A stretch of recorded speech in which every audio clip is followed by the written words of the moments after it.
Hello guys, আমার cockatiel Barbie আর grey এই দুইজনের একটা আজব কাণ্ড আজকে আপনাদেরকে আমি দেখাবো। আর এটা দেখার জন্য ওয়েট করতে হবে আপনাদের ভিডিওটার একদম শেষ পর্যন্ত। তো আমি কিন্তু খাঁচার পাশাপাশি ককাটেল পাখিকে কলোনিতেও ব্রিডিং করাই। তো আমার একটা ককাটেল পাখির কলোনি আছে, আর কলোনিতে এই সব থেকে প্রথম হাঁড়িটাতে আমার সব থেকে পছন্দের যে ককাটেল, মানে যেগুলো হচ্ছে আমার পোষা বারবি আর গ্রে, ওরা ডিম দিছে। তো এইটা হচ্ছে গ্রে, আর গ্রে হচ্ছে ফিমেল পাখি, আর বারবি হচ্ছে ছেলে। মানে যদিও বারবিকে ছোটবেলায় নাম রাখা হয়েছে, এটা কিন্তু আমার পাখি না, এটা একটা আপু আমাকে গিফট করছিল। তো উনি ছোটবেলায় ভাবছিল যে বারবি হয়তো ফিমেল হবে, তাই ওর নাম বারবি রেখে দিছিল, কিন্তু বড় হয়ে ও ছেলে হয়ে গেছে। তো যাই হোক, চলেন এখন আমরা বারবির ওই হাড়িটার দিকে যাই। বারবি কিন্তু হাড়িতে বসে আছে, আর বারবি আমাকে অনেক পছন্দ করে। যদিও ও যখন ব্রিডিংয়ে যায় তখন ও একটু মানে অ্যাগ্রেসিভ হয়ে যায়, বাট দেখেন ওই যে ওর লেজটা বেরোয় আছে। তো আমি লেজের মধ্যে টোকা দিতেই ও কিন্তু বলতেছে যে এই কেড়ে দেখেন কেমনে বেরোয় আসছে। মানে তখন আমাকে দেখে আবার চুপ হয়ে গেছে, তখন আবার কিছু বলে নাই। আমার জায়গায় অন্য কেউ থাকলে খবরই ছিল। তো যাই হোক, আমি গেছিলাম ডিম দেখার জন্য, গিয়ে দেখি সেখানে বাচ্চা।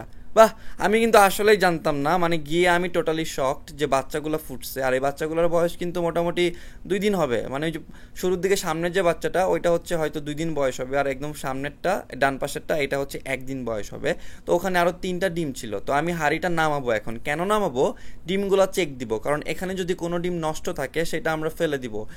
মানে সবগুলা ডিম তো রাখার দরকার নাই, নষ্ট ডিম রাখার তো দরকার নাই, ঠিক না? তো আমরা এখন চেক দিয়ে দেখব।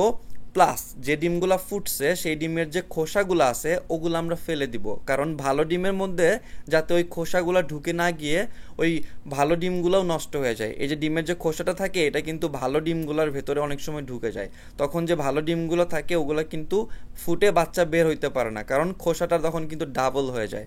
সো দেখেন, আমরা একে একে করে প্রত্যেকটা ডিমের খোসা হাড়ির থেকে বের করে দিচ্ছিলাম।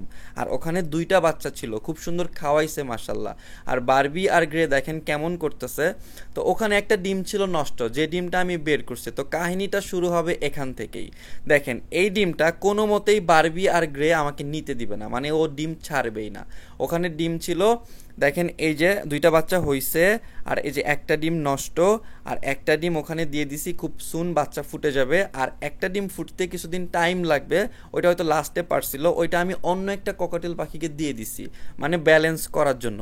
আর এই হচ্ছে বারবি আর গ্রে এর কাণ্ড। দেখেন ওই ডিমটা আমার থেকে ওরা নিয়ে ওইটাই ওখানেই তা দিবে, মানে ফ্লোরেই দেখেন কি করতেছে, ডিমগুলা নিয়ে নিয়ে বারবি আর গ্রে দুইজনে এই ফ্লোরের মধ্যেই ওই ডিমটা নিয়ে তা দেওয়ার চেষ্টা করতেছিল। মানে ওরা খুবই কেয়ারিং ওদের বাচ্চা প্লাস ডিমের প্রতি, কারণ নষ্ট ডিমটাও আমাকে নিতে দিবে না। ওরা কিন্তু খুব ভালো মতোই বুঝতেছিল যে এই ডিমটা ওদেরই ডিম। আর সুন্দর করে নিয়ে দেখেন গ্রে কি করতেছে। আর যে দেখেন বারবি কিন্তু বারবার এসে ওর হাড়ির মধ্যে উকি দিতেছিল যে আমার বাচ্চা কাচ্চা ঠিক আছে কিনা।